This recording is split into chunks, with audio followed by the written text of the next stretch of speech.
Hello aspirants. आज हम discuss करने वाले हैं कि मेकिंग ऑफ द कॉन्स्टिट्यूशन। क्या हम पढ़ेंगे? Making of the constitution. और इसमें हम देखेंगे कि क्या क्या इम्पोर्टेंट फैक्ट्स हैं जो आपके एग्ज़ाम पॉइंट ऑफ व्यू से बहुत ही इंपॉर्टेंट है और जो आमतौर पे पूछे भी जाते हैं इस चैप्टर से। ठीक है, तो मेकिंग ऑफ द कॉन्स्टिट्यूशन हम देखते हैं इसमें कि क्या क्या इंपॉर्टेंट फैक्ट्स हैं। तो आपको मैं डेट वाइज लेके चलता हूँ, क्योंकि ये पूरा सीक्वेंस इस टाइम का मॉडर्न हिस्ट्री में अगर देखते हैं तो वो ईयर बाय ईयर क्रोनोलॉजी में चलता है। ठीक है, तो सबसे पहले आता है 1934, 1934। इस टाइम पे एक कम्युनिस्ट लीडर होते हैं, एक कम्युनिस्ट लीडर हुए जिनका नाम क्या था? M N Roy. क्या नाम था? M N Roy. इन्होंने फर्स्ट टाइम डिमांड किया इलेक्शन कॉन्स्टिट्यूएंट असेंबली का। इन्होंने फर्स्ट टाइम डिमांड किया कॉन्स्टिट्यूएंट असेंबली के लिए। कॉन्स्टिट्यूएंट असेंबली से क्या होगा? इंडिया का अपना कॉन्स्टिट्यूशन मिल जाएगा, इंडियाज़ ओन कॉन्स्टिट्यूशन। ठीक है, चलो फिर आता है 1938। क्या आता है? 1938। 1938 में जे.एल. नेहरू ने पहली बार 1938 में जे.एल. नेहरू ने पहली बार कॉन्स्टिट्यूएंट असेंबली बनाने की बात की और बोला कि ये विदाउट फॉरेन इंटरफेरेंस होना चाहिए, मतलब विदेशों का या विदेशी ताकतों का कोई भी हस्तक्षेप नहीं होना चाहिए। तो विदाउट फॉरेन इंटरफेरेंस की ये बात करते हैं। ठीक है, अब यहाँ के आगे जो शुरू होता है वो इम्पोर्टेंट सीक्वेंस शुरू होते हैं, जिनमें से पहला आता है 1940, 1940। 1940 में क्या आता है? अगस्त प्रस्ताव आता है, या जिसे हम बोलते हैं अगस्त ऑफर। तो अगस्त ऑफर ये कब आता है? 1940 में। ठीक है, आपको बस ये सीक्वेंस याद रखनी है तो आपको एग्ज़ाम में क्वेश्चन सॉल्व करने में आसानी हो जाएगी। तो अगस्त ऑफर में अगर हम बात करें तो इसमें क्या किया गया था कि कॉन्स्टिट्यूएंट असेंबली की जो डिमांड थी वो मान ली गई थी, ये डिमांड एक्सेप्ट कर ली गई थी। अब 1940 के बाद क्या आया? 1942 आया। 42 में क्या इंपॉर्टेंट हुआ? तो इस टाइम पे आया क्रिप्स मिशन। 1942 में क्या आता है? Cripps mission. पहले अगस्त ऑफर आया, फिर क्रिप्स मिशन आता है। ठीक है, क्रिप्स मिशन आया। इसके जो प्लान था या इसका जो प्रस्ताव था, प्रपोजल था, उसे मुस्लिम लीग ने मना कर दिया कि हम आपकी बात को रिजेक्ट करते हैं। देन क्रिप्स मिशन के बाद आता है 1946 में। ठीक है, 1946 में आया कैबिनेट मिशन। क्या आया? Cabinet mission. ये किसकी कैबिनेट है? ये ब्रिटिश कैबिनेट की बात हो रही है कि वहाँ के कैबिनेट के कुछ मेंबर्स को भेजा गया, ठीक है, कि आप जाओ भारत में और उनकी जो कॉन्स्टिट्यूशन से रिलेटेड डिमांड है उसके बारे में देखो क्या किया जा सकता है। तो इसमें 3 लोग थे। ठीक है, कितने लोग थे? 3 मेंबर्स थे, जिनका नाम LAC से याद रख सकते हो। ठीक है, तो L से पैथिक लॉरेंस,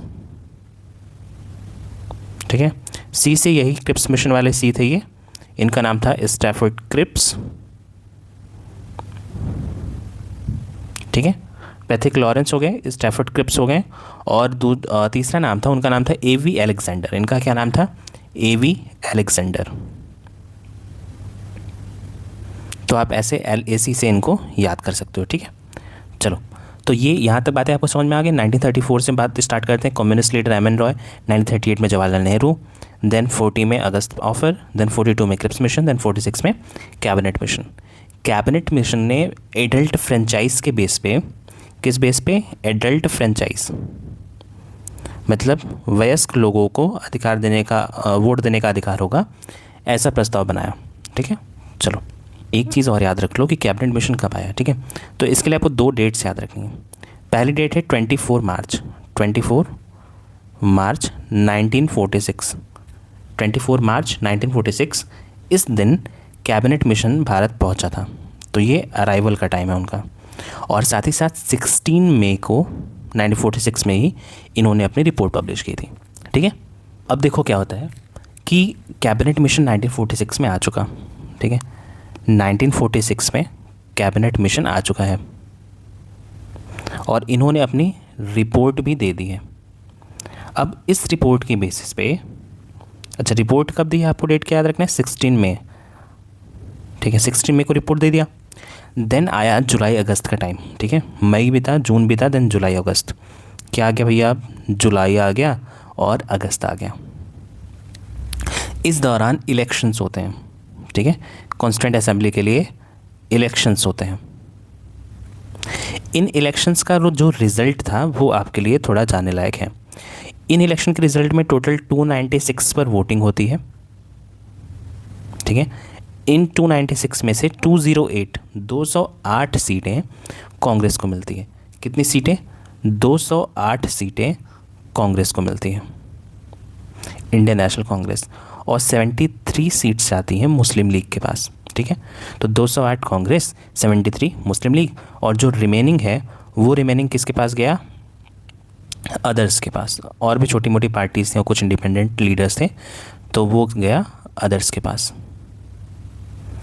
ठीक है। चलो, यहाँ तो कोई दिक्कत नहीं होगी आपको, ठीक। अभी मैं डिटेल में और बताता हूँ आपको कि क्या क्या वहाँ पे हुआ था, मगर आपको अभी के लिए क्या याद रखना है कि ये डेट्स आपको याद होनी चाहिए जो मैंने अभी तक बताई आपको। इसके बाद देखो, कॉन्स्टिट्यूएंट असेंबली के बारे में थोड़ा डिटेल में बात कर लेते हैं। ये इलेक्शंस हो गए, इलेक्शंस होने के बाद कॉन्स्टिट्यूएंट असेंबली बन गई, ठीक है। तो ये बनी कब, तो नवंबर 1946, आपको डेट याद रखनी है, नवंबर 1946, ठीक है। ये डेट आपको याद होनी चाहिए, ठीक। अब इस डेट पे हमारा कॉन्स्टिट्यूएंट असेंबली बन चुका है, और कॉन्स्टिट्यूएंट असेंबली में टोटल मेंबर्स कितने हैं उस टाइम पे, 389। अब इससे कंफ्यूज मत करना कि यहाँ पे तो आपने बोला 296, तो 296 पर वोटिंग हुई। बाकी जो सीट्स थी, ठीक है, ऑलमोस्ट 93 सीट्स, ये थी प्रिंसली स्टेट्स के लिए। ये किन की सीट्स थी, प्रिंसली स्टेट्स की, ठीक है। तो उसको जोड़ के टोटल 389 मेंबर्स की कॉन्स्टिट्यूएंट असेंबली पहली बार बनी थी, ठीक है। इन 389 में से 296 मैंने पहले बता दिया, ये 296 क्या थे, ब्रिटिश इंडिया। तो जो ब्रिटिश इंडिया के अंदर में उस टाइम पे सीट्स आई उन्हें बोला गया ब्रिटिश इंडिया की सीट्स, और वो 296 थी। 93 किसकी आ गई, प्रिंसली स्टेट्स की। यहाँ से जो हेड ऑफ स्टेट होते थे या जो राजा होते थे उस टाइम पे, वो नॉमिनेशन करते थे, ठीक है। तो यहाँ पे नॉमिनेशन का कॉन्सेप्ट दिया गया था, यहाँ पर नॉमिनेशन का कॉन्सेप्ट दिया गया था, और यहाँ पर इलेक्शंस। और ये जो इलेक्शंस है, अगर आपको याद हो कैबिनेट मिशन में मैंने अभी ही बताया, तो ये इलेक्शंस किस पे बेस्ड थे, एडल्ट फ्रेंचाइज पे। किस पे बेस्ड थे, एडल्ट फ्रेंचाइज पे। और ध्यान देने वाली बात क्या है कि ये यूनिवर्सल एडल्ट फ्रेंचाइज नहीं था। यूनिवर्सल मतलब होता है कि आपके पास किसी भी बेसिस पे कोई डिस्क्रिमिनेशन नहीं किया जाएगा, सबको वोट देने का राइट होगा। मगर यहाँ पे सबको वोट देने का राइट नहीं था, जो कुछ टैक्स पेइंग एडल्ट्स थे उनको ही राइट दिया गया था उस टाइम पे वोट डालने का, ठीक है। यहाँ तक बात आपको समझ में आ गई। हम पहुँच चुके हैं नवंबर 1946 में, जहाँ पे हम कॉन्स्टिट्यूएंट असेंबली को फॉर्म कर चुके हैं या इनको इस्टेब्लिश कर चुके हैं, ठीक है। यहाँ पे इनका फॉर्मेशन हो चुका है। यहाँ तक उम्मीद है आपको कोई प्रॉब्लम नहीं होगी। अब इन 296 को भी आप दो पार्ट में बांट सकते हो। पहला था 292 सीट्स और दूसरे 4 सीटें। तो ये जो 4 सीटें थी ये चीफ कमिश्नर प्रोविंसेस बोलते थे उस टाइम पे उनकी थी, और बाकी 296 अलग से थी, ठीक है। चलो, अब हम नवंबर 1946 में कॉन्स्टिट्यूएंट असेंबली बना चुके हैं। अब इसके बाद हम बढ़ते हैं कहाँ पे, 1946 में ही बढ़ते हैं दिसंबर में, ठीक है। तो अगली डेट जो इंपॉर्टेंट है वो क्या याद रखनी है आपको, 9 दिसंबर 1946, ठीक है। ये डेट आपको अब याद रखनी है।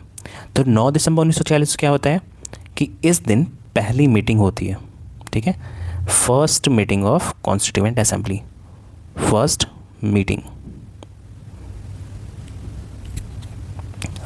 में एक खास बात क्या थी कि मुस्लिम लीग ने बॉयकॉट किया था। तो मुस्लिम लीग ने बॉयकॉट किया। मेंबर्स कितने पार्टिसिपेट किए इसमें, फिर 211 इतने मेंबर्स ने पार्टिसिपेट किया था। अब यहाँ पे एक बात और आपको याद रखनी है कि इस सेशन का प्रेसिडेंट कौन था, ठीक है।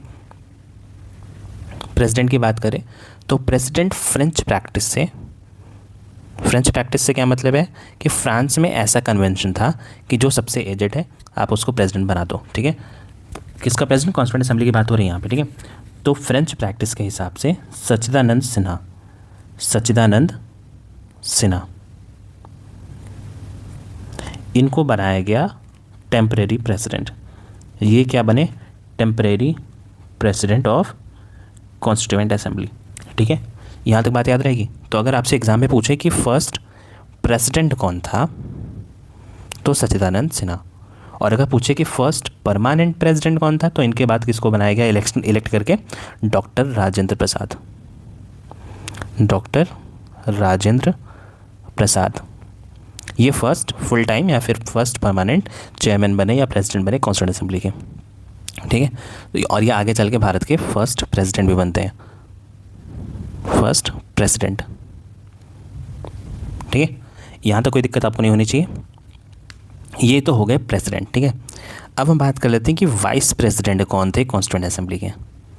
वाइस प्रेसिडेंट्स कौन थे, ये बात कर लेते हैं। तो आपको दो नाम याद रखने हैं, एक एचसी और एक वीटी, ठीक है। तो एचसी मुखर्जी और वीटी कृष्णामाचारी, यहाँ पे आपको पूरा नाम याद रखने की ज़रूरत है, क्योंकि आगे चल के टीटी कृष्णामाचारी भी आएंगे। तो टीटी वाले वाइस प्रेसिडेंट नहीं थे, वाइस प्रेसिडेंट में वी से याद कर लो कि वी जहाँ पे रहेगा वो वाले वाइस प्रेसिडेंट है कृष्णामाचारी में, ठीक है। तो दो वाइस प्रेसिडेंट्स थे कॉन्स्टिट्यूएंट असेंबली के। यहाँ तक आपको कोई प्रॉब्लम नहीं होनी चाहिए। चलो 9 दिसंबर को ये सारी चीज़ें हो गई। देन डेट आया 13 दिसंबर। क्या आया? 13 दिसंबर 1946। ये दिन क्यों इम्पोर्टेंट है? क्योंकि इस दिन लाया गया ऑब्जेक्टिव रेजोल्यूशन। ऑब्जेक्टिव रेजोल्यूशन लाया किसने? तो जवाहरलाल नेहरू जी ने लाया था। तो ये लाया किसने था? तो JL नेहरू, ठीक है। तो JL नेहरू ने इसे पेश किया था 13 दिसंबर 1946 को। इसमें क्या बात की गई थी कि कॉन्स्टिट्यूएंट असेंबली का ऑब्जेक्टिव क्या है, मतलब हमारा पर्पस क्या है मिलने का। और इसी को आगे चल के आप बोलोगे कि प्रीएम्बल एक तरीके से यहाँ से उसकी बातें ली गई थी, ठीक है। अब प्रीएम्बल के बारे में अगर ये पढ़ ही चुके हैं तो ये भी ध्यान दो कि प्रीएम्बल जो एक्चुअल में ये कॉपी किया गया था या इसका कॉन्सेप्ट उठाया गया था ड्राफ्टिंग कमेटी के द्वारा, वो था USA से। और USA से ही आप देखोगे कि जो लैंग्वेज हमारे कॉन्स्टिट्यूशन की वो ली गई, जहाँ पे हमारा प्रीएम्बल स्टार्ट होता है we the people of India से। We the people of India, हम भारत के लोग, ठीक है। यहाँ तक आपको कोई दिक्कत नहीं होनी चाहिए, ठीक। अब इसके बाद आता है 3 जून, ठीक है। 13 दिसंबर तक हम पहुँच चुके हैं, अब आया 3 जून। अब जून आ गया तो मतलब 1947 आ गया होगा, ठीक है। तो 3 जून को माउंटबेटन प्लान आता है। 3 जून 1947 इस दिन क्या आया? माउंटबेटन प्लान, ठीक है। ये क्या आया? Mountbatten plan.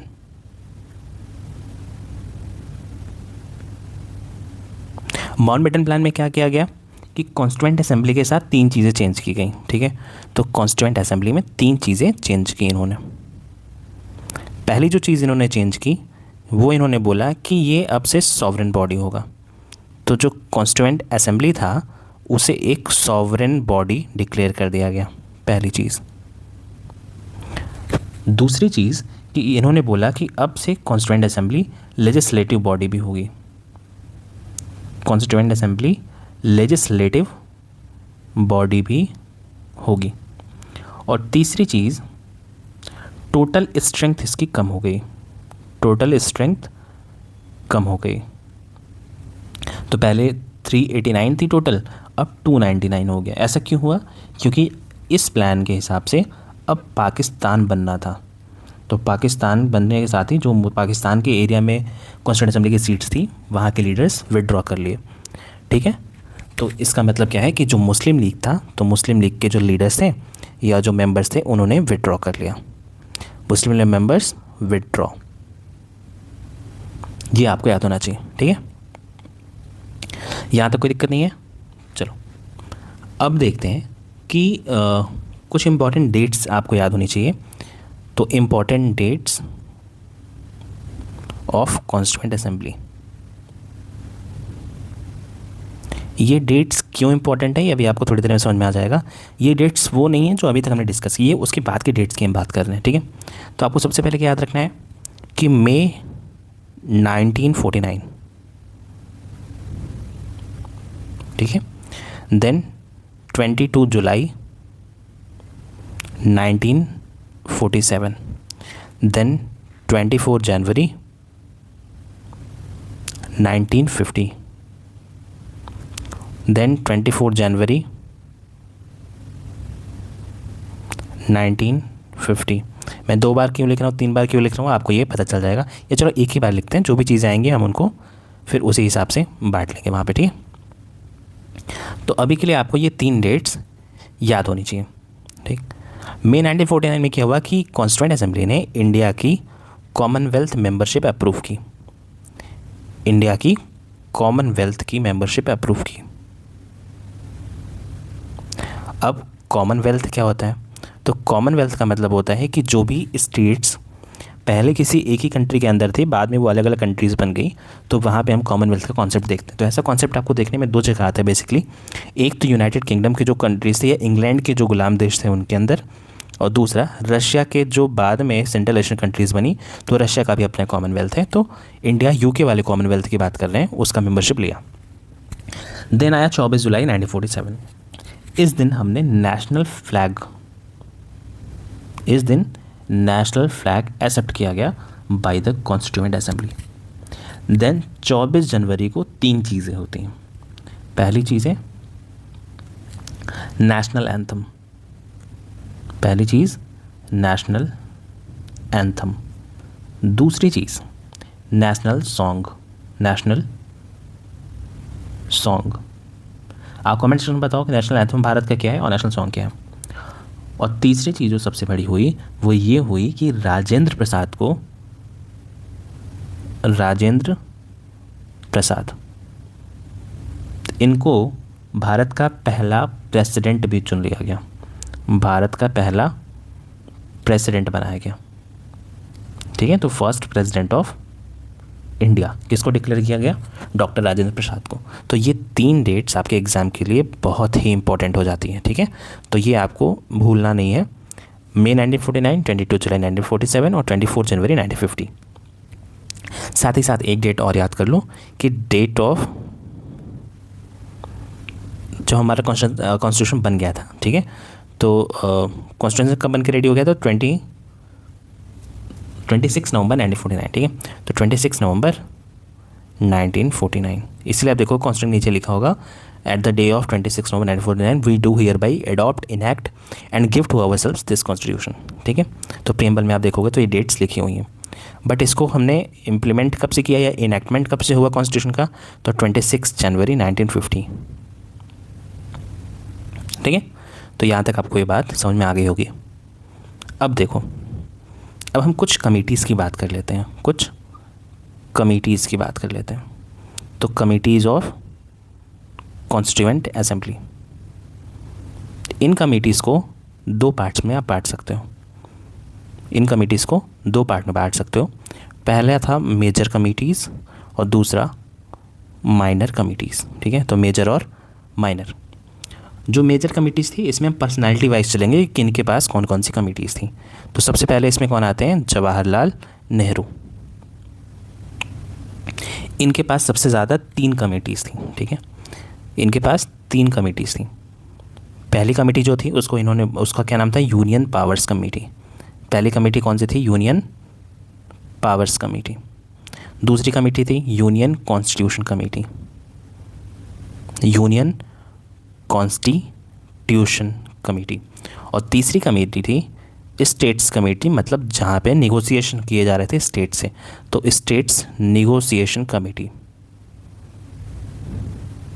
ठीक है। ये 3 कमेटीज़ के जो चीफ थे या जो हेड थे वो कौन थे, जवाहरलाल नेहरू। इसके बाद आते हैं सरदार पटेल। कौन आते हैं, सरदार पटेल। आप यहाँ पे ऐसे याद रखो, जिनके नाम में 3 वर्ड्स हैं, जवाहरलाल नेहरू, उनके पास 3 कमेटी। जिनके पास 2 वर्ड्स हैं, सरदार पटेल। मैं यहाँ पे हालांकि इनका नाम बड़ा था बट मैं सिर्फ सरदार पटेल लिख रहा हूँ। तो सरदार पटेल के पास 2 कमेटीज़ थी, ठीक है, 2 मेजर कमेटीज़ थी। पहली जो कमेटी थी उसका नाम था प्रोविंशियल कॉन्स्टिट्यूशन।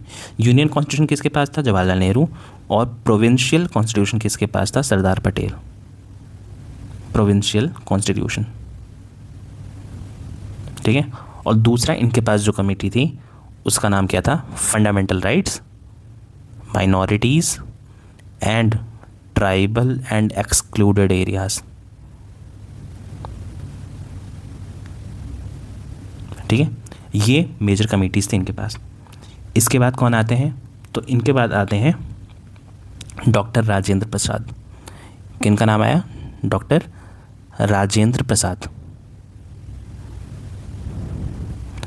राजेंद्र प्रसाद जी को कौन सी कमेटी दी गई, तो स्टीयरिंग कमेटी और रूल्स ऑफ प्रोसीजर कमेटी। तो स्टीयरिंग और रूल्स ऑफ प्रोसीजर, ये दो कमेटीज़ किसके पास दी गई, राजेंद्र प्रसाद के पास। और चौथा और सबसे इम्पॉर्टेंट में से एक कमेटी जो थी वो दी गई डॉक्टर बी आर अम्बेडकर को, डॉक्टर बी आर अम्बेडकर।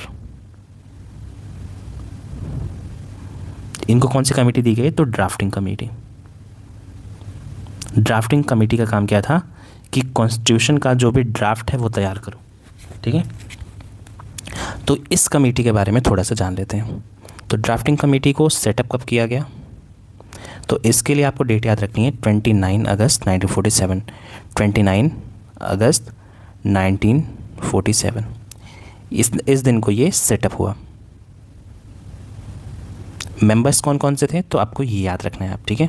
तो मैं सिर्फ शॉर्ट में बता रहा हूँ नाम, आप पूरा नाम पढ़ना हो तो लक्ष्मीकांत से किसी और बुक से पढ़ लेना। तो सबसे पहले कौन थे, अम्बेडकर थे, देन अयंगर थे, देन अय्यर थे।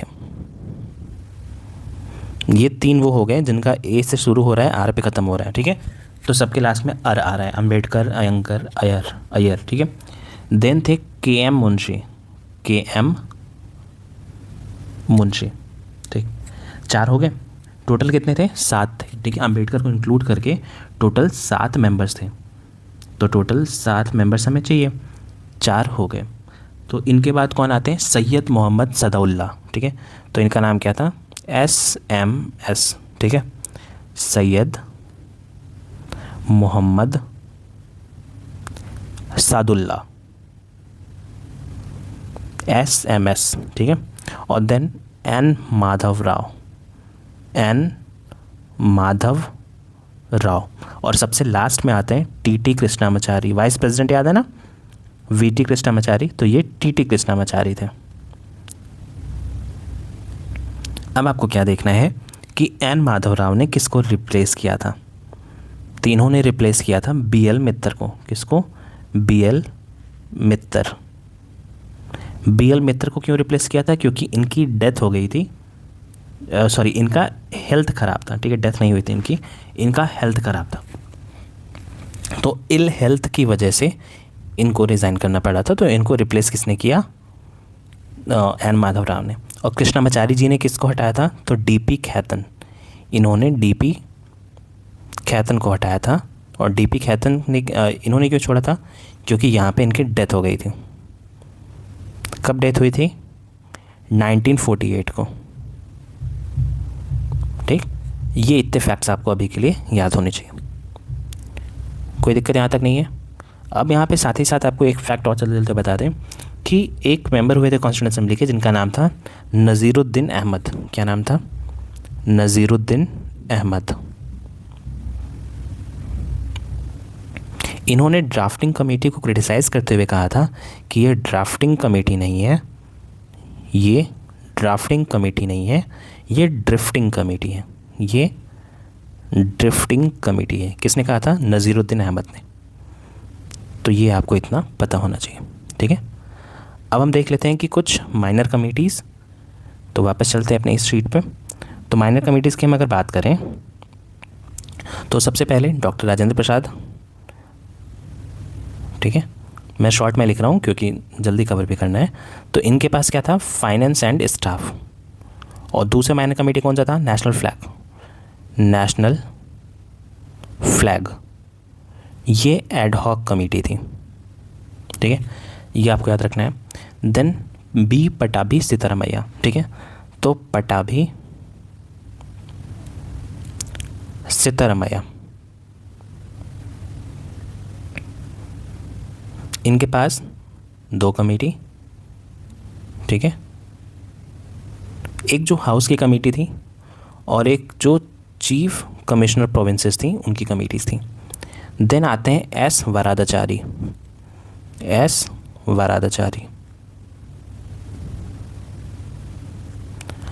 ये कॉन्स्टिट्यूएंट असेंबली के मेंबर नहीं थे, ये कॉन्स्टिट्यूएंट असेंबली के मेंबर नहीं थे, ठीक है, आपको याद रखना है। तो यहाँ पे इनके पास कौन सी कमेटी थी, सुप्रीम कोर्ट और सिटीजनशिप। देन अय्यर आते हैं, अलाडी कृष्ण स्वामी अय्यर, इनके पास क्रेडेंशियल्स कमेटी थी। ये सब माइनर कमेटीज़ की बात हो रही है, ठीक है। तो इनके पास कौन सी कमेटी थी, क्रेडेंशियल्स कमेटी। देन आते हैं के एम मुंशी। अब कौन आ गए, के एम मुंशी। के एम मुंशी, इनके पास कौन सी कमेटी थी, तो order of business, order of business. और उसके बाद कौन आते हैं, तो जीवी मावलंकर आते हैं, जीवी मावलंकर, ठीक है। इनके पास कौन सी कमेटी थी, तो functions of constituent assembly committee, functions of constituent assembly committee. Then एक मेंबर आती हैं जिनका नाम था नालिनी रंजन सरकार। इनका क्या नाम है, नालिनी रंजन सरकार, ठीक है। इनको कौन सी कमेटी दी गई, तो financial provisions of union constitution. तो फाइनेंशियल प्रोविजंस आप ऐसे याद रख सकते हो, ठीक है। देन आते हैं एस के धर, ठीक, या एस के दार भी कहीं लिखा है। तो इनको क्या दिया गया, लिंग्विस्टिक प्रोविंसेस। इनको क्या सब कमेटी दी गई या माइनर कमेटी दी गई, तो लिंग्विस्टिक प्रोविंसेस, लिंग्विस्टिक प्रोविंसेस। और सबसे लास्ट में आते हैं नेहरू जी, ठीक है। तो JL नेहरू, इन्हें क्या दिया गया, तो special committee to examine draft constitution. तो एग्जामिन क्या करना था इनको, ड्राफ्ट कॉन्स्टिट्यूशन। और ये स्पेशल कमेटी थी, ठीक है। ये आपको इतना बात यहाँ पे याद रखना है। साथ ही साथ आप एक बात और याद रख लो कि ओरिजिनल कॉन्स्टिट्यूशन में प्रियम्बल था, 395 आर्टिकल्स थे और 8 शेड्यूल्स थे, ठीक है। अभी आपको बताना है कि करेंटली इंडियन कॉन्स्टिट्यूशन में कितने शेड्यूल्स हैं। चलो, यहाँ तक आपको बात समझ में आ गई। अब फाइनली कुछ फैक्ट्स और देख लेते हैं तो हमारा ये चैप्टर फिनिश हो जाएगा, ठीक। तो पहला फैक्ट ये है कि सील क्या थी कॉन्स्टिट्यूएंट असेंबली की, ठीक है। तो सील ऑफ कॉन्स्टिट्यूएंट असेंबली, तो ये क्या था, एलिफेंट। लीगल एडवाइज़र कौन थे, लीगल एडवाइज़र कौन थे, तो इनका नाम था सर BN राव। आपसे पूछे सेक्रेटरी कौन थे, तो सेक्रेटरी कौन थे, HVR अयंगर, HVR अयंगर। और अगर आपसे पूछे कि चीफ ड्राफ्ट्समैन कौन थे, चीफ ड्राफ्ट्समैन, तो ये कौन थे, SN मुखर्जी, SN मुखर्जी, ठीक है। कैलीग्राफर की बात करें तो कैलीग्राफर कौन थे, प्रेम बिहारी नारायण रायजादा, प्रेम बिहारी, बहुत बड़ा नाम है इनका, नारायण रायजादा, ठीक है। यहाँ तक बात समझ में आ गई। उसके बाद ओरिजिनल वर्जन को डेकोरेट किसने किया था, कई बार ये भी पूछ सकता है। तो जो ओरिजिनल वर्जन था कॉन्स्टिट्यूशन का, उसके डेकोरेटर, ठीक है, उनका नाम था नंदलाल बोस, ठीक है। तो नंदलाल बोस और एक और थे ब्यूहर राम मोहन सिन्हा। तो नंदलाल बोस और दूसरा नाम क्या था, ब्यूहर राम मोहन सिन्हा, राम मोहन सिन्हा, ठीक है। चलो, उम्मीद है यहाँ तक आपको लेक्चर अच्छा लगा होगा। Thank you so much for watching till here.